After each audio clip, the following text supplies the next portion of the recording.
It's 6 p.m. wala pa akong kain. And now I'm truly hungry na. Kaya naman kakain ako. Itong aking pagkain. Beef chuck ribs na hinayaan kong maluto sa aking slow cooker ng 9 na oras. And scrambled eggs. Let's go. Lambot siguro nito. Yun. Moment of truth. Yun, no? Ito yung okay dyan, no? Quality, taba. Sarap, yun ang pinakamasarap na part, yun, no? Sarap, wala akong nilagay kundi yung beef chuck ribs lang, tapos butter, salt, tapos inayaan ko na. Yun, no? Mike, ang mahal naman yan. Mahal talaga, kaya nga mahal ang kilo nito, di ba? Kaya nga mas mura yung kanin, noodles, canton, at saka tinapay, di ba?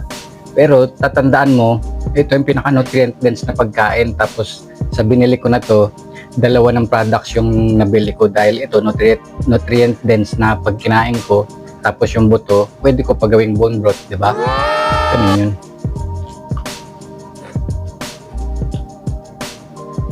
Gaya itong buto na to, tatabi ko to tapos ipunin ko yan. Pagka marami-rami na, pwede na gawing bone broth. Parang lechon baka tapos low cooker lang ginamit ko. Ayun, quality, oh. Ito yung masarap, yung taba, tsaka yung maraw, diba?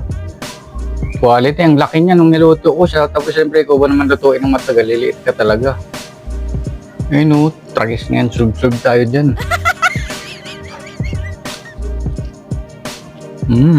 Another buto, kusa nang umiwalay. Yun, sus! Quality, nakakabusog dito pa lang. Kinabukasan na uli ng hapon o paggabi yung kain. Dito pa lang busog na eh. Kailangan ko pang ubusin tong itlog.